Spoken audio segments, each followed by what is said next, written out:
just you and me now, Alina. And we are all we need anyway.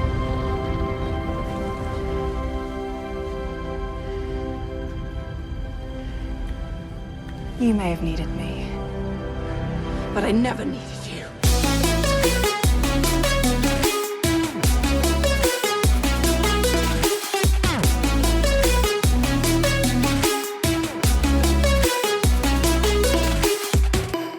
I'm Derek. And I'm Noah E. Oh, and you're listening to A Bite Of, where we take our current favorite pop culture obsession and we enjoy it one nibble at a time. And we are in our last bite of Shadow and Bone. I was going to say Falcon and Winter Soldier. I don't know why. Whenever we try and switch up the introduction even a little bit, it completely throws us off. We have no idea what we're doing. We don't even know what date it is. Don't try to change a good thing. We are easily fooled, apparently. And this last episode of Shadow and Bone got me pumped. Also, coffee, that stuff is kicking in. I feel very jittery. Yeah. Hyped up. When we get to that 150 stars on Starbucks and we get ourselves a free venti, things get crazy. Wild. Just like this episode. True. Before we get into the craziness of the final episode of Shadow and Bone Season 1, hopefully there's a Season 2. I don't think it's been announced at this point. No, there is no confirmation on a Season 2 of Shadow and Bone. It's really odd because they usually, within the first 2 weeks of a show that seems to have a good fan base, they announce a second season. So who knows? I don't know what Netflix is doing over there. I don't even know how any of that works. It's weird. It's like sometimes before the first season even happens, they're like, Season 2 is coming. Yeah. I mean, we'll keep an eye out on that. We'll see. I mean, there's like 7 books in the series, so they gotta keep going. Keep building. Yeah. Before we get into it, make sure you follow us on Instagram, Twitter, and Facebook at A Bite of Pod. We got a Patreon where you, as a Patreon member, can pick some bonus episodes that we do. We have bonus episodes already in the can. You get free stuff for supporting the show. We love doing this. Also, we love doing extra stuff for you. And finally, if you've liked our show so far, all 6 seasons, all the stuff we've covered, give us that 5-star review and leave us a little review that you like. Best way to spread the word of the show. Heck yeah. Now let us take a look back at the last episode of Shadow and Bone. So in episode 7, titled The Unsea, we get a glimpse of the Darkling's past, younger Bagra included, and see the creation of the Fold. Alina and Mal find the stag, but it is shot down and decapitated, R.I.P., by Alexander himself. Alina is taken prisoner and forced to wear an antler necklace forever in order to be a living amplifier for General Kirigan. The Black Heretic invites delegates on a skiff with Alina, Mal, and the crows on board. And that's where we leave off. Yes, they set sail into the Fold. Before we set sail into the final episode, spoiler warning, end of this season's, we're going to talk about it. So, spoiler. We're going to be swooping in with spoilers like Volcra's going for a skiff with some light around it. Oh, it's scary. Danger.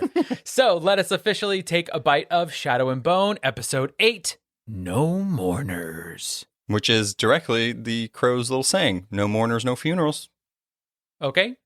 So, that means we ain't going to die. But maybe. Yay. That's a good plan going into anything. We're not going to die, you guys. It's fine. This episode picks up right where the last one left off. We're inside the fold. There's darkness, some thunder. Volcra are circling overhead.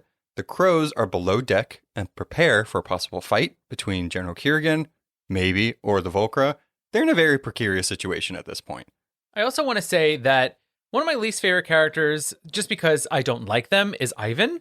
And there's this weird thing at the beginning of the scene where I guess he can feel the heartbeats of Volcra. Yeah. As well. So it's like both humans and humanoid creatures, Ivan can sense. And I'm just like wondering, like, there should be some sort of law against heart renders just listening to anybody's hearts. Oh, it's like people listening in on your phone. Yeah, it seems like that shouldn't be allowed. That's very personal. Stop listening to my organs, please. I don't know you. Maybe they can't turn it off. Maybe it's just like an always like, I can sense you. Well, it's a curse for them and it's a curse for us. It's not good for anyone. So there's delegates on this boat. There's Alina. Mal is below deck as well. And we see Zoya. Zoya's here. She's the squaller that's pushing the sails in further into the fold. She talks to this heartrender that's up there with her. And she wonders why General Kirigan wants her to stop right when they get to the Western Docks, because he wants an audience. So this, we speculated a little bit in the past episodes. How much does Zoya know? How much does anybody know about General Kirigan's plan? I'm pretty sure most of the Heartrenders, people that can directly help him with this goal, know. Ivan obviously is in the inner circle, and he knows. Yeah, on the ship, you feel like the Darkling knows, Ivan knows, and this other Heartrender knows, but I think everybody else is, quote-unquote, in the dark. Yup. Yeah. As Volcra start getting dangerously close, Alina wants to do something about it. But General Kirigan is in control of her powers, and he's like, no, we'll wait. We're going to wait a second. He then uses her powers, and this is where we're seeing how in direct control he is. He uses her powers to essentially create a tunnel so that they can safely at least go through it, but Alina had no control over that. Yeah, it looks sort of like that tunnel at the aquarium that you walk through and you see the fish swimming above you. Fun. Only it's Volcra and it's dangerous. I love a good aquarium. Yeah, this is different. Not this one. No. No, thank you. So below deck, Mao closes in on the crows because he has no idea who these people are. Mm-hmm. He hears them conspiring. They try to work out what General Kirigan's plan is. Nobody else knows. They obviously know something bad is going to happen. And they say if they can control Alina, they can call the shots. So they're like, okay, plan is to get control of Alina somehow. And Nej finds Mao, and he ends up telling him that he's there to kill General Kirigan and save Alina. So they add him to their crew. Yeah, it's very the enemy of my enemy is my ally. Exactly. Or stranger of my enemy is also my ally. Yeah. Random guy that says he's a stowaway, but that is actually linked to the Sun Summoner is my friend. Alina, still bewildered and tied down on the top deck. She still doesn't know fully what the hell is going on here. She looks at Kirigan and she's like, can we destroy the fold now? Like, what are we doing here? Like, I'm just confused. He tells her why destroy the greatest weapon that they have. Red flag. Yeah. More so than all the other ones. We also get this little tiny conversation. It keeps going to Zoya, which I was confused about. And the reason why is Zoya is still talking to that Heartrender up at the top with the sails. And she's like, oh, when we get there, I'm going to go see my aunt because I have family there. And he's like, uh-oh, you have family there? Another red flag. Yeah, I think people are starting to get a little nervous on board the ship, right? Things aren't going exactly how they're supposed to. Why are they stopping? Why is Zoya getting these weird things from this random Heartrender that's there, who's obviously there as a failsafe to control her if she tries to rebel? Right, and to stop whenever General Kirigan wants her to stop. Right, he could just slam her arms down and stop her from squalling winds. Exactly. Yeah. We get a little peek outside on the Western Docks, and we see Zlatan talking to some other general there, and he's giving them the order to kill everybody once they get out there. Yeah. Once they get through the fold. And the guy's like, the Sun Summoner's on there. Are you giving the order to kill her as well? And he's like, I already gave that order, and Arkin failed, so yeah, I want you to kill her too. Right. And also, if they don't kill the Sun Summoner, right, the whole plan, at least that the rest of the world knows, except for these 3 people on the skiff, is that the Sun Summoner is there to get rid of the fold. Right. And now this guy is a separatist, so he wants the fold to remain so that Western Ravka can be its own country. Exactly. Stupid plan, but I mean, yeah, whatever. This just shows how leaders are making their own decisions and their people have no idea what's truly going on. Exactly. The skiff, with everybody on board, gets to the other side of the fold. They're hovering a little bit, just not quite at the docks, and everybody's like, what's going on? Waving at their friends and Novo Kubirs. Hi, we're here. So he is like, yeah, I get to see my family. No. Then General Kirigan's like, watch this magic trick. He expands the fold and it engulfs the whole Western Dock, all of the town. Mm-hmm. And everybody's like, oh, shit. This is what's happening? So General Kirigan's plan this whole time was to demonstrate to all these delegates that he has control of the Shadowfold now. He has control of the Sun Summoner, which means tell all your people. Tell them that nobody is allowed to defy me. I can engulf every coast. Tell the Shuhan. Tell the Fjordans. A new power player is in play. He's strutting on the skiff. look at me and my fancy shadow. And Alina's just tied there still. Everybody's watching in horror as they can hear the whole town getting killed and torn apart by Volcra.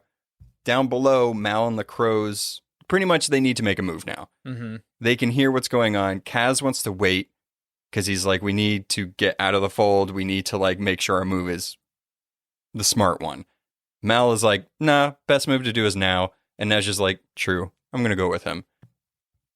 Alina, looking there powerlessly, she doesn't know what to do. She can't do anything. She can't save all these people. Then Mal comes above deck, guns a-blazing, starts shooting the guards, and aims at General Kirigan. Sadly, he still has that bulletproof kefta, doesn't do much damage, and Ivan gets him, and Heart rends his heart. He stops him. Whatever he's doing, it's not good. Alina still can't help him, one, because she's tied to the deck of the ship, and two, because she can't control her powers. Right, and also the Darkling's like, look, you better stop concentrating on Mal dying here, because if you don't concentrate on the light, we're all going to die then. Exactly. So what are you going to do? Yeah, so now she has to focus on keeping everybody safe, while Mal is in front of her getting tortured. Yeah. Jasper comes above deck as well, fires off some shots. Zoya plans, after seeing what happens, she's like, I need to move this skiff. I didn't sign up for this. You're killing my family. We need to leave. General K orders Ivan to kill all the diplomats that are on there. So it's like, so your whole plan was just shit. Yeah. And then he even makes a snarky line. He's like, well, I guess I have to make that speech again. We have to get more people on this ship to get them through the fold just so I can be a jerk again. Exactly. We also get this really cool scene. So Inej goes up to the top where Zoya is, and she kind of holds off that heart render. So that way Zoya can move the ship. Inej gets overpowered a little bit by this heart render, and Zoya thankfully pushes him away with a gust of wind. Mm-hmm. Inej then takes her shot and throws a dagger at the Darkling. Hits him square in the chest. Yay, it's safe. No, it's not. Because he uses his... We see those black veins again that we saw in the flashback scene in the last episode. Whatever magic he still has that's keeping him alive / immortal, I guess kicks in whenever he's about to be mortally injured. Yeah, it reminds me of that line in Austin Powers, The Spy Who Shagged Me, when he just screams, why won't you die? I mean... He just won't die. No. And it's never explained why he does not die. I know he's very old. You would think if he got a dagger to the chest, he would just turn into dust, but apparently not. He's not a vampire. He should be. I'm told. In this move, General Kirigan decides to envelop half of the ship, pretty much where everybody else is aside from Mel, Alina, and Kirigan, into darkness. So now the crows, with Zoya, have to fight off Volcra. And they come swooping down. I mean, pretty quickly. I mean, as soon. They're always just like waiting on the edges. Like that one heart render, like his one foot went into the fold and they were like, yoink. Yeah. That's the smart Volcra. You don't go into the light. You just wait on the edges. Exactly. Wait for a little foot or a tootsie to come over and then you take it and you have a good meal. I mean, they've been there for like, 400 years? Some of them have gotten smart. Yeah, they get it. So Zoya at the top is fighting with Inej. Inej almost, she throws out all her knives, trying to get these Volcra away from her. Thankfully, Kaz comes up and uses his newly repaired cane to fight off this Volcra. Oh, yeah. He clobbers it right in the skull with his crow cane. It's pretty great. I know. Good move, Kaz. This is like his one fight scene, and he used his cane very smartly. To save Inej, who he may or may not have feelings for. We'll never know. Yeah. I mean, we'll never know. The bastard of the barrel likes to keep his feelings close to his chest. You know, he can't let anybody in for fear of getting overtaken. Exactly. It's just how he rolls. Keep those walls up. That's right. You keep them up nice and tight. Then we see Alina. She realizes in the perfect moment that the stag chose her and that she can take back control. She was right. There was another way. She didn't want to kill the stag in the last episode. She felt like there was another way. There was a reason why she was seeing visions of the stag. She takes Inej's dagger and cuts out the part of the amplifier that's in General Kirigan. She like stabs it from his palm up and it just shoots up. Looks like a pog flying through the air. Exactly. Back to the 90s. I mean, I think that this sort of has to do with what we were saying in our last episode of the stag has always known he would be a part of Alina. I mean, it's destined. Right. There's just always that connection there. And even in death, he is still able to guide her and show her the way. Yeah. And even if it's as something as simple as appearing on the deck of a skiff during a life or death situation to show her that there is a dagger behind her, he'll do it. Yeah. I like how in this apparition of the stag, or this vision that she has, the stag kind of just like looks behind her and is like, girl, there's a dagger right behind you. He's literally doing this. Duh. Hello? Get it together, Alina. So she uses that, gets the amplifier out of him, and she uses her power to push back the darkness that's enveloping the other side of the ship. Before General Kirigan can attack her, Mal tackles him off the side of the ship.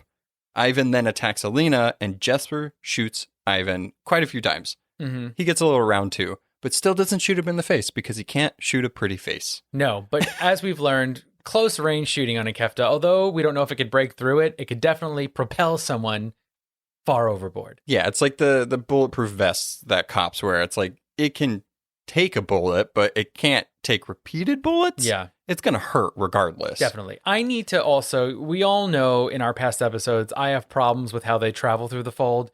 I mean, clearly we saw that the crows can go below deck. There is an area below deck. Why are there not higher railings on these ships? People are tumbling over them like crazy. Like, I get why they need like a ship form to like push the sails, but like that's all you need. You don't need like a ship. Just like make it a submarine exactly. with sails. I mean, they basically had a train that ran through it. Maybe get more trains going. Like you do need to industrialize a little bit, East Come on. Ravka. Let's get it together. I know you want to be an all-powerful world Axis power, but maybe you need to get some steam locomotives going through there or something. Or just destroy the fold. Or maybe altogether. just believe in your Durasts a little more and their abilities of fabrication, and they can build something glorious. True. Right? Instead of spending their time putting antlers in people. David. Yeah, come on, David. David. You make gloves, but you can't make a better skiff. Ew, David. No. Ooh. Antlers, no. So outside of the skiff on the ground, Mal and General Kirigan have a fist fight. Again, I have appreciated all of the hand-to-hand choreography in this show. It doesn't disappoint in this one. General Kirigan's throwing some chops at him. Mal is throwing him over his shoulder. They have a pretty good brawl at this point. And I like that Mal is keeping it close so that way General Kirigan can't use his power. As they separate a little bit, Mal notices behind General Kirigan, there's a Volker creeping a little bit. General Kirigan tells him, "You think you can kill me? I've lived for centuries and nothing has killed me yet." And Mal, with probably one of the best line deliveries of this season, says, "I don't have to, but your past will." Yeah! And a Volker attack General Kirigan. And then like another one comes in. Yeah. They all swarm over him. And then Mal books it. Yeah, I mean, Back to the skiff. smart. Yeah. He's Run. like, okay, bye. Run. So Alina is still knocked out from Ivan heart-rendering her. They need Alina to wake up to push back the fold because they're sitting ducks at this point in the fold. At the last second, Alina wakes up and saves them all. I kind of wish, like, in this moment, because she kind of wakes up and she's like, "Mal," and he's like, "Don't tell me to meet you in the meadow." She sees Volker closing in behind her, and she like lifts her hand up, and then like light comes out. I really wish she would have just flipped him off. Like, I know that might sound cheesy and not within the character, but like, come on, that would have been so badass. I wonder if the middle finger actually exists in Ravka. Well, They should have put it in. they should have put it in. I agree. And this scene is sort of mirroring the first episode, right, of when once again they're on the skiff, there's danger, and she saves him. Exactly. But now she's sort of come into her powers and is able to do the same again. Yeah, now she knows that she can do it. Yeah. There was a really cool scene. So we'll talk about this whole big climactic little ending in the fold for a minute. The moment where Alina finally like takes over the power and knows that the stag chose her. One, it was really creepy when the antlers like retracted back into her body, Mm-hmm. which I guess she just absorbed the power. Yeah, which that is very different from the book. So in the book, she has that collar that David made. It's more like a necklace, I would say, Mhm. with the antlers. She has to wear that. I mean, she can't take it off. So even in the second book, she still has it on. Here, I guess she just absorbs it, and I guess it's easier for her to hide it. Right. Yeah, Without if she has to antlers. blend in. Yeah, that makes more sense. Right. And I wonder, though, is it going to be something that she can like retract and put out again. Maybe when she's like furiously using her powers or really fighting someone powerful, they'll kind of creep out of her neck again. It's gross. It would be awesome though. Maybe. I am for it.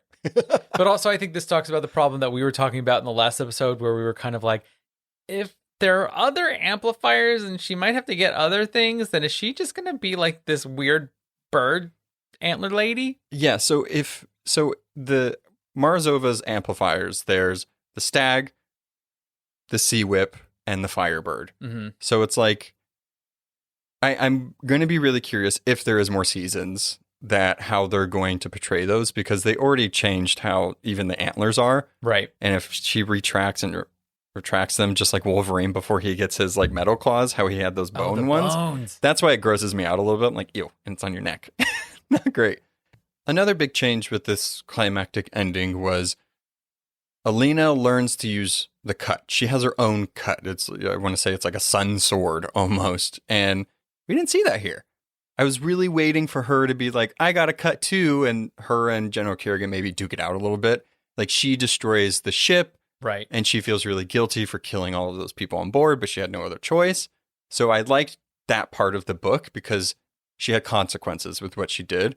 In this, she still feels a little guilty, but I feel like we still haven't seen her true power. Right. And I'm wondering if it's something that, I don't know, whereas in the book, it's literally her and Mal, and they just like book it out of the fold. Exactly. Whereas now there's 4 other people. Mm-hmm. So they can't be chopping out a ship.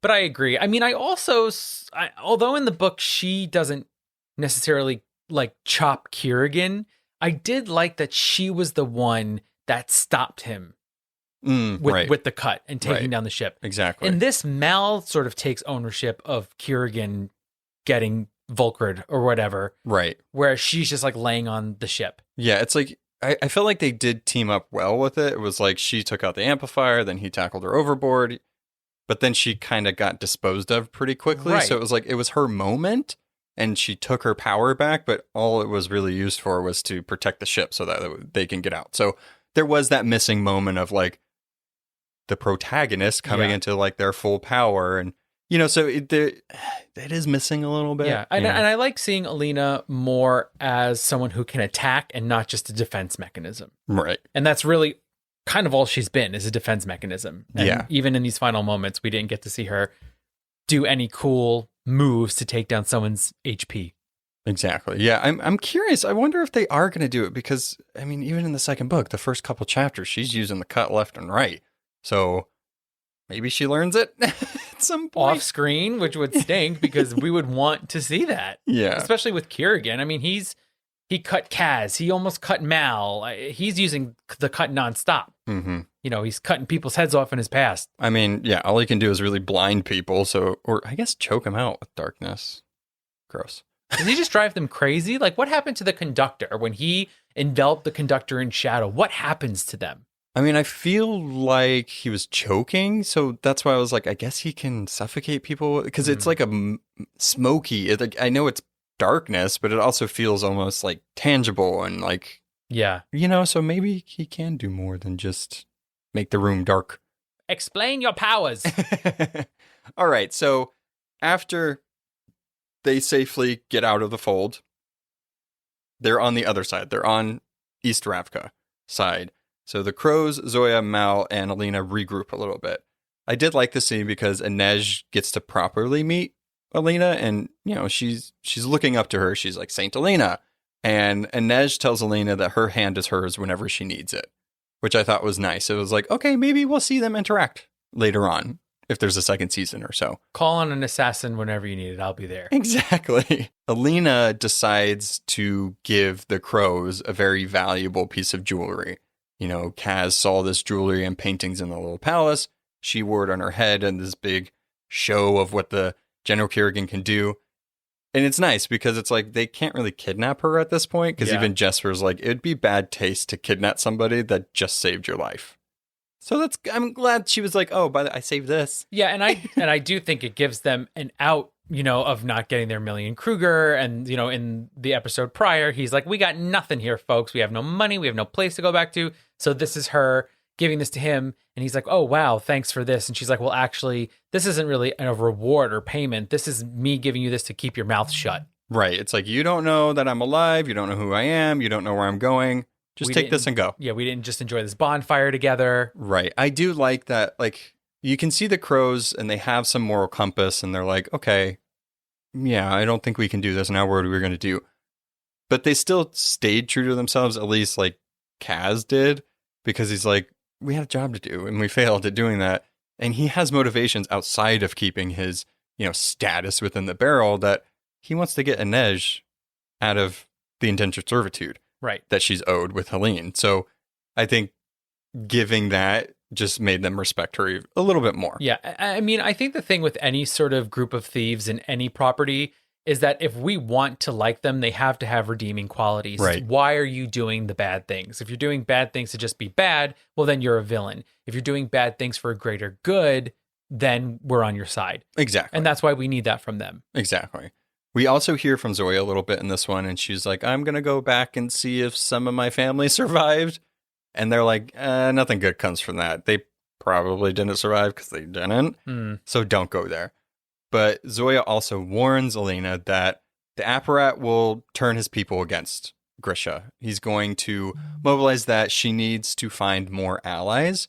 And this is what I was kind of hoping for Zoya, or that they would show a little bit, that she still doesn't really like Alina, but she knows that, okay, we're kind of on the same side here. I don't really have to like you, but just know that we're allies in some shape or form. Like, I'm not going to try to kill you. Right. And again, it's that enemy of my enemy is my ally, because Kirigan is now her enemy because he's betrayed her and her land. Right. So now, well, I know that you don't like him and I don't like him. Well, I guess we can be friends. I do like this thing that she says to Alina, that saints become martyrs before they get to be heroes. So stay alive. Right. So she's letting her know, you're on unsafe territory now. You're going out into a world that might be looking for someone to blame. So be careful. Exactly. Yeah. And I think that was a good foreshadow and warning about the Apparat, because the Apparat is a radical in his beliefs. So who knows what this guy would try to do. And they're going to blame the Grisha for whatever people are going to start saying about the fold, that, oh, they didn't destroy the fold and General Kirigan destroyed the town. So, even if you think about it, though, right, where is our sun summoner? She went on this skiff to get rid of the fold, but she didn't do her job, and now she ran away. She can't be trusted. They're gonna paint that picture however they want, because she's one person and they're the ruling power. Exactly. So as they start parting ways, these two groups at least, we see Inej talking to Kaz, and Inej seems like she's like, I might go with Alina. Like, she needs me. Mm-hmm. But Kaz also tells her that he needs her. I was like, yay, you're opening up. Take off those gloves. No, I'm just kidding. He still needs those. But he's opening up to her a little bit. And he finally told her just enough to keep her with him. And then she kind of, she realizes that, but then she's like, okay, it would be kind of nice to see Helene's face whenever you clear the books. So they're keeping the crows together. Right. I was a little worried at first because I was like, are they going to split up the crows for this show? This would be interesting. Like, at what point do then they all get together again for the story in Six of Crows? Well, and also, I mean, it's just sort of interesting seeing that we spent this whole first season, all of these characters finally intermingling, and now they're going to separate again. So if there is a season 2 of Shadow and Bone, what new storyline are they going to make for the crows to sort of exist in that world again? Exactly. Yeah, I mean, maybe we just might have separate stories again. I guess we'll see. Yeah. The crows plan to board a ship back to Ketterdam because they need to go clear the name. So now is where we'll talk about Nina and Matthias, because their story directly leads into the very end of the season. So we meet up with them, and they're in a town called Argist. And obviously, they made it to land. They didn't know where they were. I did make a mistake in the last episode, and I thought they were in Fedyor territory. Can't blame me. They were at a whaler's hut. It was very snowy. Seemed like the north to me. I guess they were confused on what side of the border they were on, as were we. Yeah. It seems like at this point, Matthias isn't really... I don't think he knows that he's supposed to stay with her, or it's okay.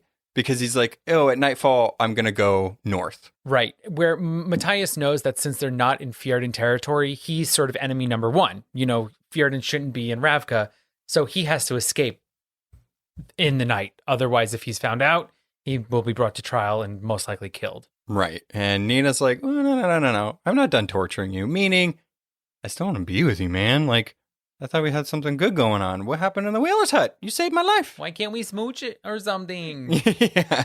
So they want to go to a place where they can be just Nina and Matthias. They don't want to worry about where she can be, where he can be. And that means that Matthias would be a deserter and Nina would be a traitor. Right. So they have to go somewhere where there's a little neutral territory. So I guess they do plan to be together. It was interesting seeing their relationship develop in this way because it was like they hate each other and then we kind of see them developing this thing. And I guess in the rest of their journey, they got really close. They had a lot to talk about as they were walking there, I guess. They got closer than Mal and Alina did. Okay, we have not gotten one like full romantic story in this entire season. Except for General Kirigan and his darkness. That's it. But not even a kiss between them. No. I feel like this whole season was teasing all of the relationships. It's like Kaz and Inej, will they, won't they? General Kirigan and Alina, no. Mal and Alina, no. That's the only kiss we got. Ew. Oh, right. Ew. Ew. I think, no, Jesper and Dema. We got a sex scene with them. But that was just a tumble in the hay. Hey, Jesper looked pretty smitten. I mean, but he already crossed the fold again. I know. There's always hope that Dema will come on the other side. Maybe. It just seemed like a one-night stand sort of thing. A craziness at the fit, kind of thing. In the stables. Mm-hmm. So we see, this is where I love Alina so much more in this one sentence. She talks about how there's like a tavern below them, and she's like, we can get waffles. Waffles are my true love. I'm like, yes, me too. We're kindred spirits. Noah oh my God. loves a waffle. I love waffles so much. Yeah, in pandemic quarantine nonsense, we've learned that ordering waffles from someplace and waiting for DoorDash to deliver them, it does not go well. They get hard and disgusting. Guys, PSA, never order waffles. Always eat them at the place they're made or make your own. Because I have gotten way too many disappointing waffles and it ruins my whole day. It is a sad moment. Although there is a medium point where if you order and then go pick them up right on time, they might survive. But waiting for somebody else to pick them up is a no-go. I mean, but it sits in that container and then the steam makes it all mushy. Like a perfect waffle needs to be crispy on the outside, but not hard. Mm-hmm. And then soft on the inside. You tell him, Leslie, nope. That's my PSA on waffles. I'm just saying. Anyway, she loves waffles. Matthias doesn't know what waffles are. And I'm like, girl, show him what waffles are. She needs to Aladdin show him the world. And that world is waffles. That's waffles. Mm-hmm. There is a cute conversation where he says that he's only known two places in the world. It's Fjerda and the Grisha, the Ravka. So he's like, what's this place? What's this place? And she's like, you don't want to go there. That's a little too much. People like party naked there. Yeah. So it was interesting to see like his eyes and his mind are opening up more after he opened his heart up. So it's really sweet. It's beautiful. I love these two together. Mm. So we see them. They're downstairs. They're eating some waffles. He's like, are they supposed to be sweet or savory? Boy, they can be both. Mm-hmm. That's the beauty of waffles. You can have them for dinner. You can have them with chicken. Yeah, we'll pull pork if you want. How do you feel about waffles a la mode? It's okay. Oh, I love a big scoop of ice cream on top of a warm waffle. You know, I just want a waffle. He's a waffle purist. With some butter and some syrup. No fancy syrup. Don't give me that butter pecan. Boysenberry? Don't give me that. Nope, just regular maple syrup. Not sugar-free, because it has a metally taste. Agreed. That's all I want. Classique. And I'm glad that I would rather people just eat plain waffles, which they were doing. So it's great.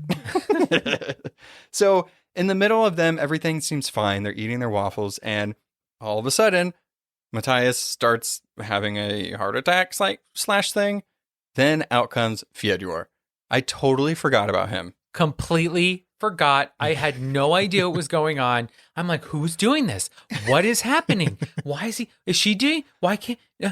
No. And then he appeared. I was like, oh my God, I completely forgot about that storyline. Which sucks because I was like, oh, maybe we might have a good ending for them. No. Nope. Nope, he stopped some of the blood going to his brain, knocked him out a little bit, and now Fedyor's like, oh, okay, is there more Fjordan people around? Like, we know he was with them, so like, and this is where she's like, no, he's with me. He's good. And he's like, oh, no. We need to take him back, and he's going to get killed. Yeah. There's none of this. So we're seeing also the Grisha don't like the Fjordans, which we knew, but it's very much in the position that she was with them, and now he's in that position with them. And obviously, she doesn't want him to die.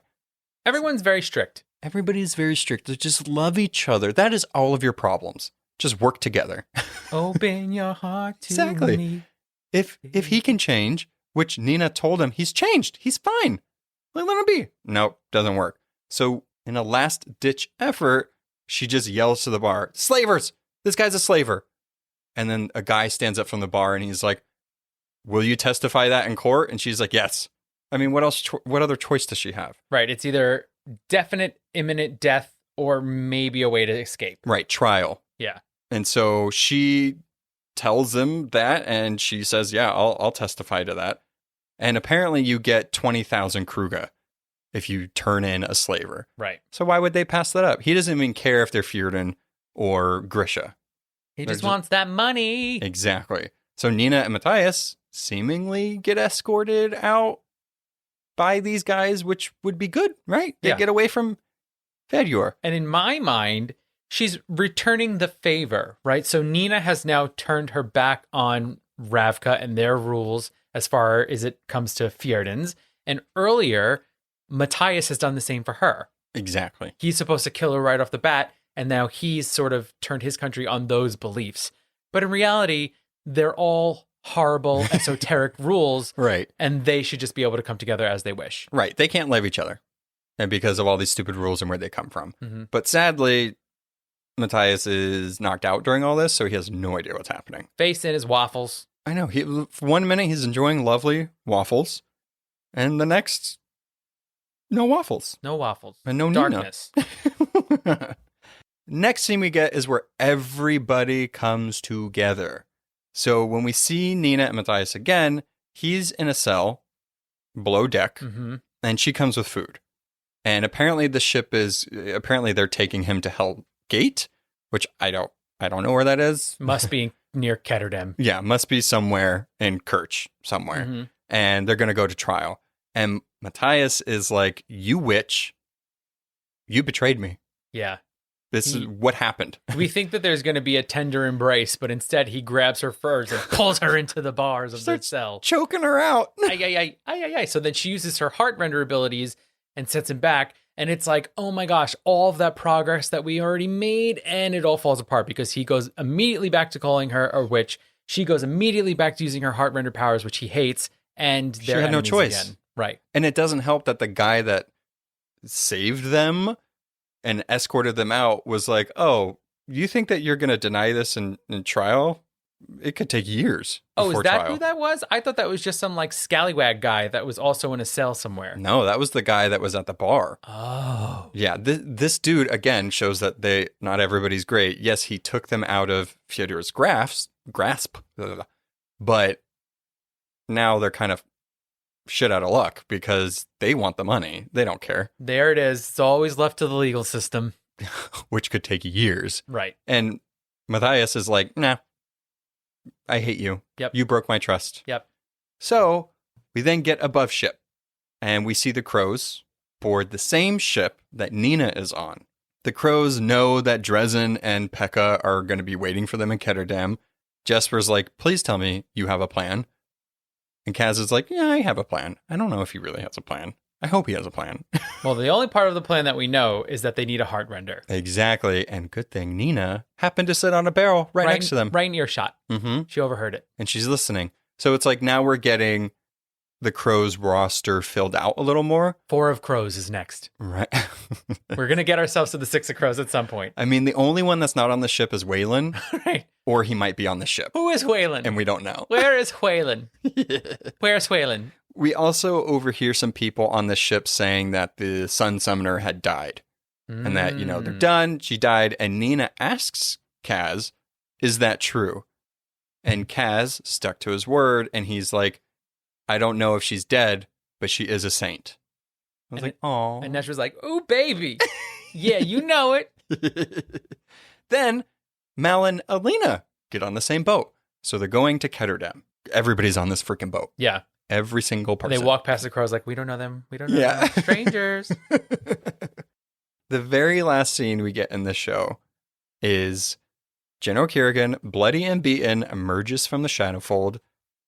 I guess the Volcra didn't like how he tasted, Patooey. but also he's like it's from him, so that makes sense. I guess he could also use shadow to defend himself since he's also surrounded by shadow. I guess. Boo. Somebody tell us. Boo. And he also ran from the west side of the fold all the way back to the east side of the fold. Or he went back to the west side. Oh, is he? Oh, that's true. I don't know what side he's on. I would assume he would go back towards the little palace, but That's the east side. yeah. I'm telling you, this fold, every time they go into it and out of it, I'm like, what side are they on? Is it a circle? Right. Where are they coming from? All of Ravka is the shadow fold. It's just a I don't know. maze. Just a maze. So he looks back in this moment and tells something to follow him. And then out from the Shadowfold, not even in the Shadowfold anymore, we see these shadowy, creepy, teepee creatures. Like tall guys. Yeah. Like much taller than him. Shadow demons of some sort. Mm-hmm. Yeah, and we don't see those until the second book. So it's a good little teaser that they teased us with. It's setting it up for another season. Yeah. So I'm hoping there is, because I feel like with everybody kind of meeting where it left off, we can't not see the Shadowfold defeated. So it would be really bad for Netflix to not re-up this for a second season. But I could see them doing that. I.e., look at Sense8. Well, exactly. They have no qualms about just giving the cut to something midway through. Boo. Yeah. They are the Darkling General Kirigan heretic of the world as far as it comes to pop culture. It's like I love a lot of the shows that they come out with, but some of the decisions they make, I can't, like, they're not afraid to abandon something, apparently. Stranger Things? Why do we have to wait this long for another season? These kids are going to be adults. I know. It's gonna be like It when they had to oh no age all the kids and they all just look like weird computer animation people. God, no CGI bowl cuts, please. No, thank you. I can't deal with that. Firmly pass on that. Yeah. So with this season, we're doing things a little differently. This was a season that we really wanted to do because we like the source material, and we're not going to have a wrap up episode. I know, but we also didn't do every chapter of the book. So this season itself was very different.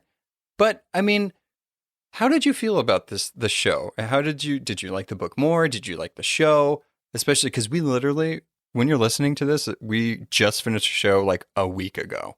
So like we took a while watching this show. So we watched it kind of week by week as we released it because we kind of like that schedule. But how'd you feel about it?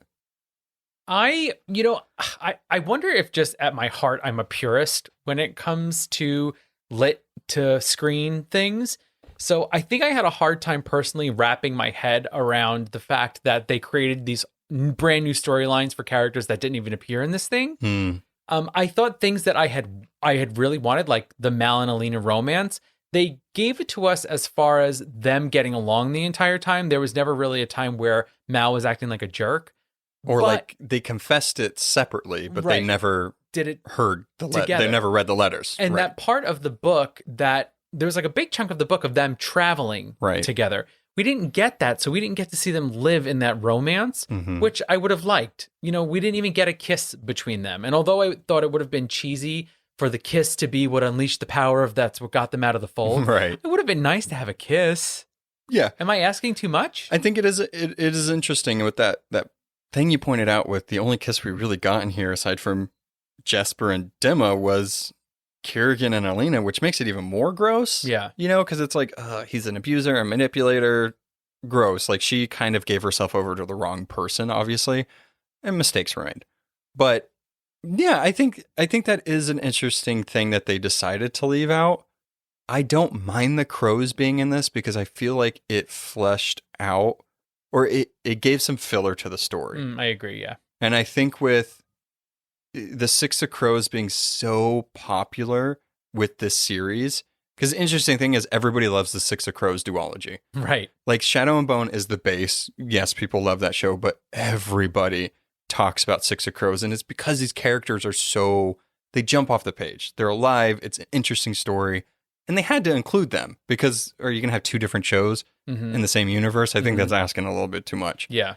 But I didn't mind so much their inclusion. I just think that some of the interwovenness with it was like, Clunky. yeah, they had to include them, but they didn't. Like, I would have just been fine with them having separate storylines this whole time. You know, I didn't need them involved in it. They did, it worked, but I feel like it could have been better that way. One thing I do think they did really well was representation. Yep. That I really liked because no representation was spelled out in Shadow and Bone at all. Yeah. And the fact that we had different races, different sexualities, I really, really appreciated that. And of course, I love strong female characters. And although I don't necessarily know if Alina was the strongest one, when you look at someone like Inej, you're like, this is the badassery that I'm here for. Yeah, I think, yeah. I mean, there's a lot of moments where I feel like they gave more depth to Alina and made her like, I don't belong. I don't feel like I'm the sun summoner type thing. More believability with her being half Shu. I thought that was a fine addition to it because other than that, it's like, girl, just calm down. Like, just accept this power. There's literally nothing else aside from you being an orphan. You know, like, it's like, I like that. With Inej, I feel like there was so much complexity with her. We got just enough throughout this whole thing where it's like, I'm super intrigued by her. I'm rooting for her nonstop. Seeing her deal with not killing people to then having to kill more people. I mean, it was just great. Alina was great as well, but I feel about her the same way I did in the book. Absolutely. Where it's like she's there, but everything else around her is so good that it's like, I'll keep reading. Yeah. Does that make sense? Yeah. Yeah. And we see her as the sun summoner, so that's intriguing. And we have to hope that as the series goes on, she will rise to the occasion and become more powerful. And like she says to Inej in one of their final scenes together, you know, she says, well, I've never been a saint before. So I think that we have to give her the benefit of the doubt that this is new to her. But as time goes on, she will learn what her powers can do and become more solid in who she is. Yeah, and to echo what she said to Jin and Kirigan, she never got the chance. Yeah. She really never got the chance to be the saint, to be the savior, because it was like everybody was pushing her along. She was just a pawn in so many people's games that now, hopefully, that she's on her own and with Mal, she can make that choice because they said they'll come back and they'll destroy the fold. But she needs to be stronger. She needs to come up with a plan. And if it's going to follow the books, that means getting the other two amplifiers. Yep. So that'd be fun. The next one is a sea whip. It's like a sea dragon. So big budget. Deep sea diving. Big budget for the next Pirates. season. Yeah. And I do want to say that one of my favorite characters in the series thus far is in that one. And if he's not in the second season, I'm going to be devastated. Flipping tables. Fury. It's so cool. So I'm excited. What would you rate this season? Ooh. We got to do a rating out of 10. Out of 10, I'd give it a 6.5. Nice. I'd give it a 7. Yeah. You know, I liked it. I'm looking forward to more. Yeah, I definitely want to see great. more. And that's how I felt with the books. I think, like you said before, our feeling about the book is very much reflected in our feeling about the show. Whereas with the book, we're like, it set things up. Things were a little clunky, but we're excited to see where it's going. And exactly. I definitely feel that way about the show. I'm excited. Yeah. All right. So last episode of Shadow and Bone means we have a last badass to the bone. Oh, I'm sad this is ending. This was a nice segment one. Here's the thing. When there is one segment that is ending, we know there will be another one in the future. That's true. I love how we produce a mini podcast within our podcast. It's like we have to figure out what we're going to do next season, but also figure out what the segment is going to be for the next season. Yeah. No, the segments started off as something on a whim because when we were reading Midnight Sun, we were like, oh my God, Edward says such SAT words. I need a dictionary. Yeah. He'll say a normal sentence like, what do you want for dinner? And it's like, you're using like 7-letter words to describe that you want bratwurst. Exactly. Like, I don't know what's happening. What would you like to masticate for our midnight heaving? Whatever. Right. So we were like, okay, we just need to do this. And then it just transformed into a segment. So this, I do agree, was a nice one. I think it is incredibly wonderful to see the incredible things that people have done in their lives. Real people. Real people. We talk about fictional worlds all the time, but it's really cool to see real life superheroes and real life badasses do real life things. Absolutely. And I thought I would end with a keyword that you just said, someone that has to do with pop culture, someone that has created superheroes. Ooh. So I would like to introduce you all to June Tarpe Mills, 1918 to 1988, who I am calling the comic contemporary. Ooh. Brooklyn, New York is where June Mills grew up with her mother and siblings. To help support her family, she worked as a model and then finally achieved her dream of getting into the Pratt Institute to study art. That is a good school. Right? Mm-hmm. Hello. Continuing on in her contemporary life, she first worked as a fashion illustrator and then in 1938 leaped into comics. She signed her work at the suggestion of men in the field as Tarpe Mills to hide the fact that she was a woman because they felt no one would want to read her comics if they knew they were created by a woman. That's not entirely untrue. People are horrible, as we've learned. She kept creating and finally drew the hero that would change it all, Miss Fury. Not only is Mills seen as one of the first major female comic book creators, but her hero, Miss Fury, was the first major female comic hero. Whoa. Like had her own comic. Yes. Wow. Apparently came out 6 months before Wonder Woman was created. Ooh, just got in there. Just got in there. Just got in. And Wonder Woman was created by a man. Inspired by a woman, but created by a man. So it's really cool to find out that the first female title superhero was made by a woman. Exactly. Yeah. So the Miss Fury comic was incredibly successful and ran from 1941 to 1951. Oh, 10 years. 10 years. Jeez. Yeah. In 2019, June Tarpe Mills was inducted into the Eisner Comic Hall of Fame, cementing herself as a true badass of comics. That's awesome. I'm going to have to read those now. Like I've heard the name before, but obviously I didn't know this history. Yeah, and it's interesting. She's very vampy. You know, her June Tarpe Mills, her experience in the beginning was as a fashion designer, a fashion illustrator. So everything is like very meticulously drawn. She looks like a fashion plate. It's really cool. That's cool. And also, especially during that time, comics weren't, I mean, they're not what they are now, where they're just pumping them out and they have some type of stability and there's always creators. It's like a lot of that stuff was like not a for sure thing, especially comics. And for something to run 10 years, that means people had to be buying it. That's crazy. Yeah, people were really amazed that this Miss Fury character, a woman hero, was smashing sort of gender norms of what quote unquote boys and quote unquote girls would like. Right. Everybody liked it and everybody wanted to read it. That's awesome. And I'm sure it helped that Wonder Woman came out too, because it's like, oh, now we have more female characters in there. They're characters people want to read. I mean, even Wonder Woman stopped being published for a while too. So it's like they had a long way to go, but she set the stage. Heck yeah. That's awesome. Yeah, so that's June Tarpe Mills. Yay! Woohoo! Oh, that's it for this season. All right, y'all. Thanks for joining us for another season of A Bite of. Yeah, and if you don't already know, we're going to be covering Loki next. So, ooh, baby. Got to get back to that Marvel stuff. More Marvel stuff's coming out. Oh my gosh. Things, including time, are going to get wild. All right. Till next time. Bye. Thanks for listening to A Bite of. Artwork and editing by our own Noah. Be sure to subscribe and follow us on Instagram at A Bite of Pod and on Facebook at A Bite of. If you have questions, recommendations, or just want to say hi, you can email us at abiteofpod@gmail.com. You can find us on all podcast platforms. Please be sure to rate and review to spread the word. Hope you join us next time on A Bite of. Bye.